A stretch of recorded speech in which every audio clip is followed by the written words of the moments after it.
Hola, ¿qué tal? Mi nombre es Gregorio Lubiano Esquivel, soy estudiante de la Universidad a Distancia de México. Estoy cursando la licenciatura en energías renovables y voy a realizar la presentación de celdas de combustible, unidad 2, actividad 2, la cual trata de la obtención de las curvas de polarización. Bien, debo mencionar también que me ha tocado subir el video mediante YouTube, dado que la aplicación Canva no me permitió ni me soportó el hecho de grabar el video y poder subir la presentación por ese medio. Eso me ha generado cierto retraso, sin embargo estoy tratando de aprovechar el tiempo para poder optimizar mis recursos. Muchas gracias, iniciamos.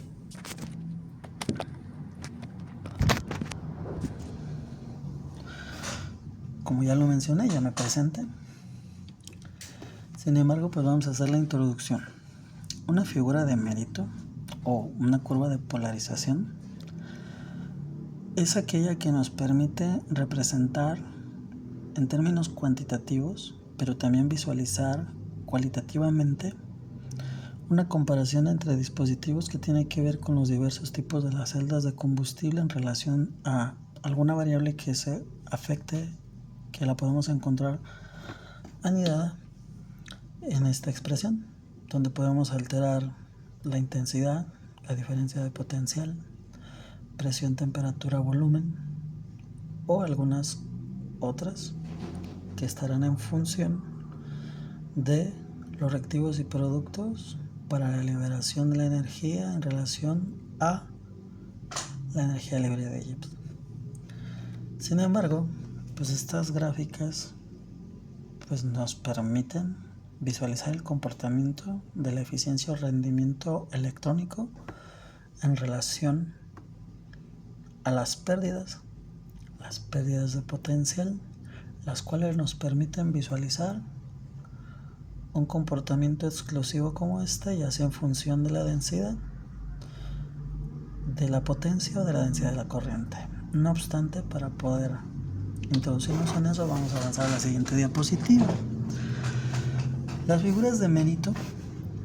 o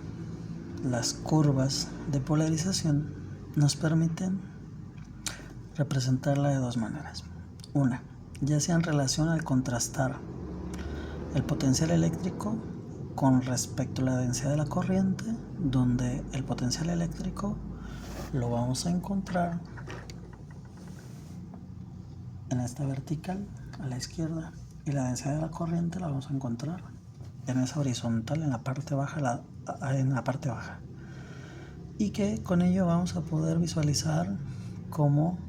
el potencial del cátodo cambia con la corriente, es decir, de este lado el potencial del cátodo va a cambiar en función del cambio o el incremento de la densidad de la corriente, con lo cual pues se va a manifestar una curva que va a mostrar la eficiencia de la celda de combustible. Pero también podemos tener la gráfica de la densidad de la potencia eléctrica, la cual se encuentra de este lado a la derecha en vertical, con la base de densidad de la corriente. Densidad de la corriente medida en amperios, en este caso centímetros cuadrados, la cual nos va a mostrar este comportamiento que a medida que vaya incrementando esta densidad de la corriente pues va a tener un punto máximo, y que su objetivo es eso, poder comprender y encontrar el punto de máxima potencia. Y eso nos va a poder servir para poder interpretar las gráficas en torno a cómo va a variar ese potencial electroquímico para las distintas condiciones o variaciones de la densidad de la corriente, lo cual nos va a permitir analizar su eficiencia y su comportamiento en relación a los materiales de esa reacción redox. Por este lado tenemos el contraste, pues podemos decirlo, de dos celdas con un ánodo de distinto material de la otra, las cuales presentan curvas características. No obstante, de acuerdo a lo visto en el material de la unidad 2, tenemos una curva como esta, una gráfica como esta B, la cual, como ya mencioné, nos va a permitir obtener información respecto a cómo el voltaje de la celda va disminuyendo con la densidad de la corriente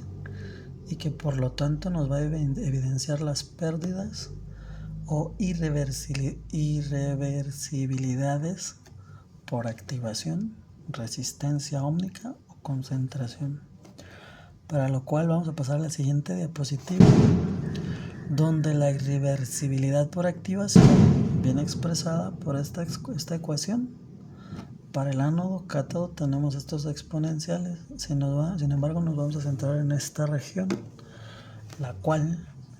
en el primer punto, en la primera parte, tenemos ese sobrepotencial que nos va a mostrar cómo debe ocurrir ese sobrepotencial, que ya es una pérdida de voltaje para poder iniciar y romper la barrera de activación de la reacción redox, que obviamente ocurre en los electrodos y que también va a estar influida esa pérdida por cuestiones como la afinidad catalítica del material del electrodo, su conductividad y la eficiencia con la que facilite o no las reacciones de oxidación y reducción. Todo ello representaría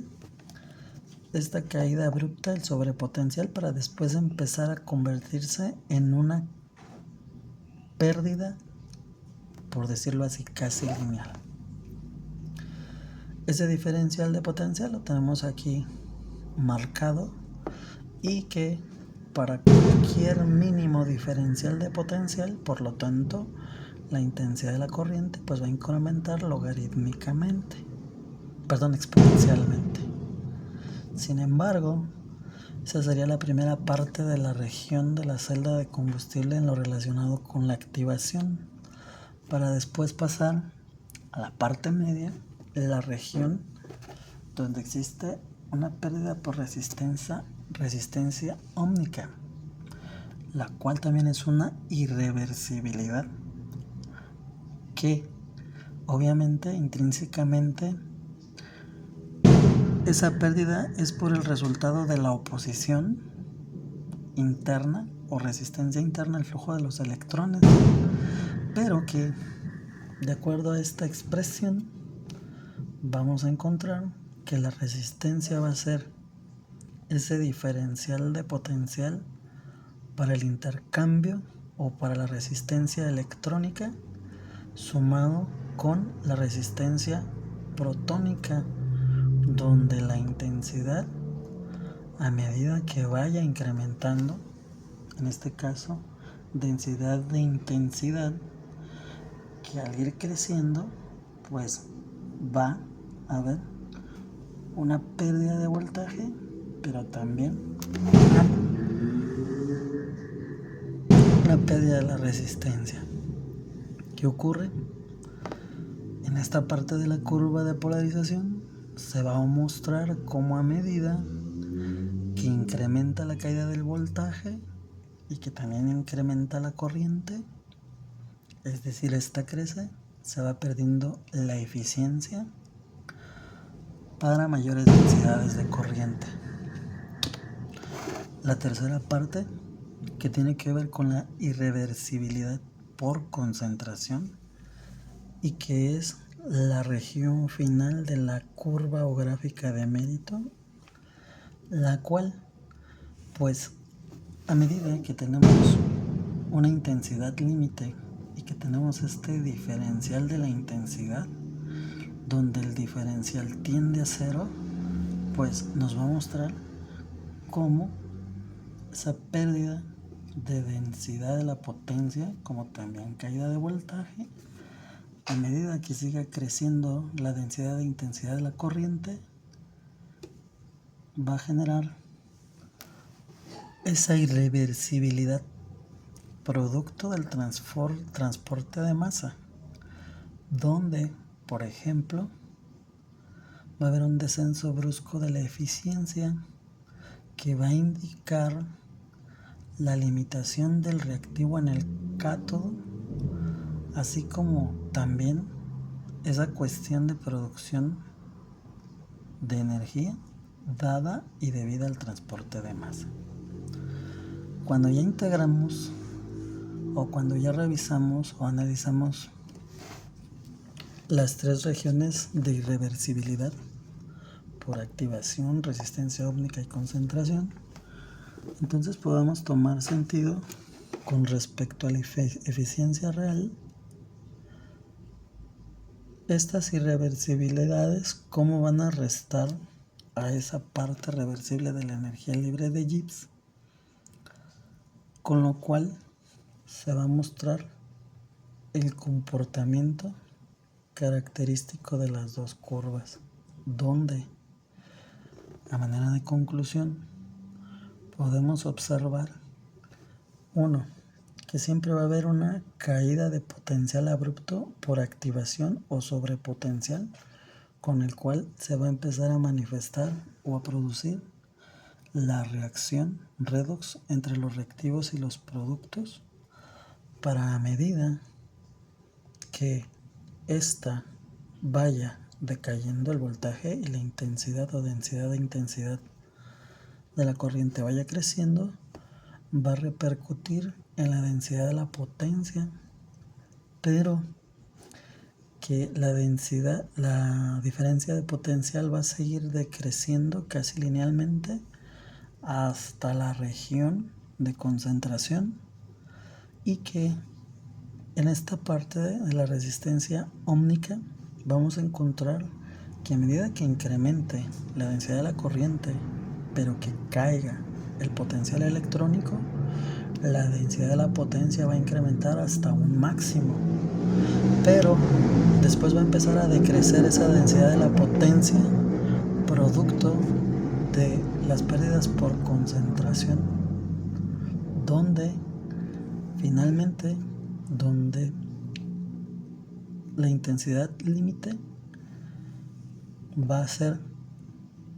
o va a tender a cero en este diferencial,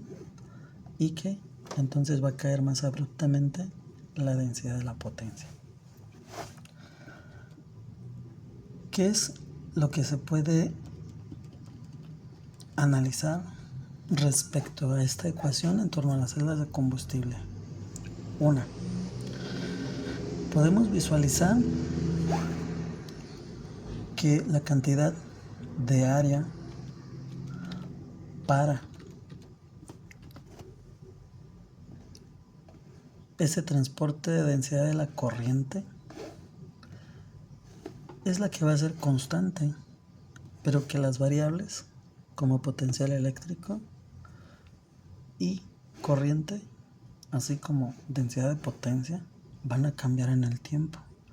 Entonces, esto nos puede plantear que sería importante pensar, para maximizar o seguir incrementando la eficiencia de las celdas de combustible, pensar en estructurar celdas multietapa o celdas interconectadas, celdas de combustible multietapas, donde a medida que se demande una cantidad, densidad de potencia para el trabajo que se vaya a realizar, estas puedan resolver o puedan apoyar a minimizar esta caída de la densidad de potencia, y que esta pueda incrementarse